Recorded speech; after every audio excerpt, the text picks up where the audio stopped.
대통령께서 어느 도당위원장이 이준석이 말을 안 듣는다고 대통령에게 읍소해가지고 저한테 특정 시장 공천을 어떻게 해달라고 하신 적도 있고, 그리고 또 서울의 어떤 구청장 공천을 또 이제 지금 있는 사람들이 경쟁력이 없으니까 주는 게 좋지 않냐 이런 말씀하신 것도 있고, 저도 오랜만에 새록새록 이렇게 다 찾아봤습니다. 그래가지고 뭐 검찰이 그런 부분까지 궁금해할지 모르겠지만은 만약 궁금해한다면은 일체를 다 얘기할 생각입니다. 사실은 지금 이준석 대표가 오늘 와서 한 얘기는 뭐냐면 나한테 이렇게 방향을 포의 방향을 바꾸면 나도 할 말이 있어. 네. 우리는 증거운명 공동체야. 적당히 하지 이 선에서. 왜냐하면 지금 검찰이나 대통령실은 방향을 그 명태균과 대통령 부인으로 이르는 다리를 끊고. 그렇지, 맞아. 왜냐하면 그거는 그 영장 청구서에 이렇게 써 있단 말이에요. 대통령 부부와의 친분을 과시하여. 그렇지. 친분을 과시하는 사람은 명태균이지 대통령 부부가 그렇죠. 명태균과의 친분을 과시하진 않았을 거 아니에요. 명태균이 잘못한 거죠. 네, 명태균이 그냥 과시한 거야. 명태균은 너스레를 떨었을 뿐이다라고 얘기를 한단 말이지. 과시와 너스레는 똑같은 말이에요. 결과적으로 그들의 지금 언어에선 동전의 앞뒷면 같은 거라서 네. 여기서 끊고 대신 이준석 김종인 조사하겠다 이렇게 그 창원지방검찰청에서 얘기를 하고 있잖아요. 방향성이 방향을 있으니까. 그쪽으로 이제 포신을 딱 돌렸는데, 이거 봐라 나한테 포신을 돌려 다시 용산으로 돌려주마 하면서 용산으로 다시 포신을 돌리는 거죠. 맞아. 그러면서 본인은 마치 그냥 무슨 남 얘기하듯 얘기를 하는데 당시 공천에 대통령이 개입을 했으면 둘 중에 하나입니다. 자기도 피해자든지 아니면 공범이잖아. 그렇죠. 대통령의 공천 개입을 당 대표가 도장 찍어주는 사람인데 공천장에 도장 찍어주는 건 당 대표예요.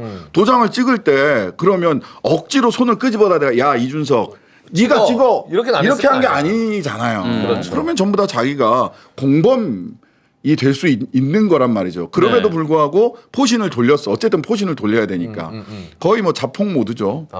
검찰이 쓴 포탄을 그 이준석 의원이 이제 황금폰을 야구 배트 삼아서 던지면 던지면 친다 내가. 그러나 진짜 황금폰은 따로 있어요. 어디 있나요? 다이아몬드 폰 명태균 씨? 아니죠. 그럼요? 김건희 여사 핸드폰 3개, 대통령 핸드폰 하나, 네. 대통령 핸드폰도 뭐 비아폰도 있고 일반 폰도 있으니까 두세 개 될 거고, 대통령과 김건희 씨의 핸드폰이야말로 이준석 폰이 황금폰이라면 거긴 다이아몬드 폰이지. 그거 압수수색해야 돼요. 방금 얘기하신 것처럼 이준석 의원은 다죽자로 갈 가능성이 높다고 보시는 거예요? 아니요. 저는 다죽자로, 저는 차라리 다 죽고 폐허위에서 새로 시작하자라고 생각하면 좋겠어요. 그렇게 하면 국민들 앞에서 그런 거죠. 자기가 얘기했잖아. 개고기 팔았다고. 개고기를 양고기로 양두구육 개고기 팔았다. 근데 그러면 지금 얘기를 보면 그 당시 대선 전도 그렇고 그 후에도 그렇고 결과적으로 보면 나 개고기인 줄 알고 양고기라고 하고 팔았다라는 수준이에요. 지금 얘기들은. 그러면 죄송합니다. 제가 개고기 팔았고요. 사실은 제가 개고기인 줄 알고도 팔았습니다. 하면서 그 국민들에게 진실을 알리고 보수가 폐허를 감내해야 돼요. 그래야 새순이 돋을 수 있는데 지금 제가 보기에는 명태균 씨도 그렇고요. 용산도 그렇고요. 이준석도 그렇고요. 나만 살 길이 있을 것처럼 생각을 하고 있어요. 나만 살게. 예, 명태균도 지금 대통령으로 가는 다리를 끊으면 나는 산티켓을 끊거나 나는 풀려날 수도 있을 거야라고 나만 살 길. 이준석을 공격하면 김소연 변호사를 통해서 이준석을 공격하면 이게 용산의 뜻이니까 나는 살 수 있을 거야라고 생각하는데 네. 오산이고요. 이준석 의원도 나만 살 수 용산으로 이걸 돌리면 용산에서도 내 황금폰이 무서워서 함부로 못 할 거야. 검찰들아 궁금해한다면 내가 보여줄게. 그러니까 궁금해하지 마잖아요. 그 자기도 나만 살 길이 그렇지. 있다고 보는 거야. 최근에 보면은 이제 뭐 검찰에서 흘러나오는 내용들이나 이런 것들 뭐 어떤 경위에서 흘러나오는 건지 모르겠지만은 지금 이 사건에서 가장 중요한 대통령의 공천 개입 여부와는 크게 관계없는 일들을 자꾸 언론에 이렇게 나오게 하는 것은 저는 결코 바람직한 모습은 아닐 것이다. 뭐 혹시라도 검찰에서 뭐 확인이 필요한 부분이 있어서 조사를 하겠다고 하면은 전 당연히 가가지고 이미 나와 있는 것보다 더 확실한 것들을 얘기해 줄 의향이 있습니다.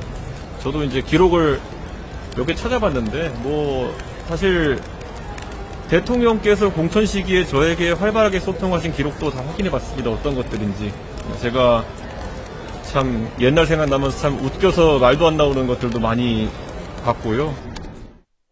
진짜 웃기긴 웃기는데 이게 사실 저분이 그 당시 그러니까 그 국민의힘 대표였잖아요. 대표예요, 그러니까 이게 대표. 남 얘기가 아니거든요. 그렇죠. 저 얘기를 좀 듣다 보니까 문득 생각났던 게 이제 명태균 씨 의혹이 처음 불거졌을 때 그때 이준석 대표가 뭐라고 했냐면 그러니까 김건희 여사의 공천 개입 의혹이 완결성이 없어서 우리는 이제 그걸 맞아. 발표하지 않았다라고 얘기를 했거든요. 맞아요. 근데 사실 본인은 이미 완결된 모든 스토리를 다 알고 있었던 거잖아요. 그러니까 이제 와서. 네, 대통령이 뭐 구청장, 뭐 누구 군수 뭐 이런 얘기를 다 했다는 거니까. 그렇죠. 네, 본인은 완결된 스토리를 이미 알고 있었는데 그 당시에는 완결된 스토리가 없어서 폭로를 하지 못했다. 좀 이렇게 해명을 했으니까. 아. 네. 그러니까 이제 나 건드리지 마라 정리하자면은 그런 뉘앙스인 것 같아요. 그러니까- 확실한 걸 더 얘기할 수도 있다라고. 그러니까 그 뭐 궁금해한다면 뭐 다 밝힐 수도 있다. 궁금해하지 말아라. 그 의미죠. 행간 괄호 열고 괄호 닫고 궁금해하지 마. 근데 굉장히 저는 조금 개인적으로는 비겁하다라고 느끼는 게 저 검찰이 궁금해하지 않는다면은 안고 가겠다라는 뉘앙스로도 저는 들렸거든요. 그런 거죠.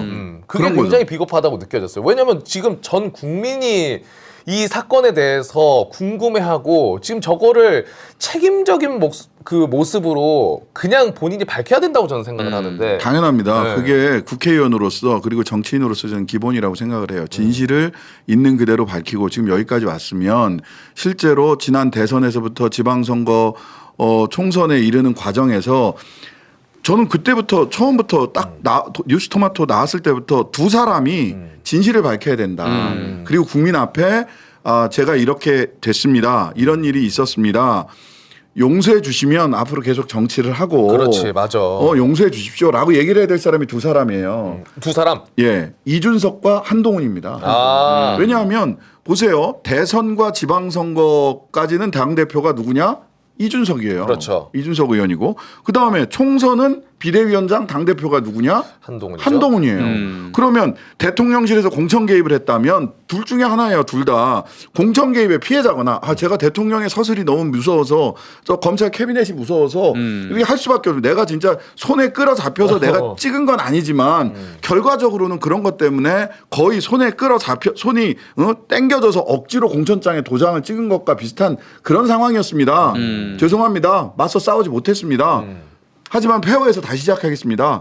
라고 얘기를 해야 될 사람들이에요. 둘 다. 그렇죠. 예. 그게 아니라면 사실은 너 그러면은 요 선까지는 대통령에서 요 선까지는 내가 이렇게 나눠 먹었다는 얘기거든요. 공범일 수 있는 거예요. 공동정범.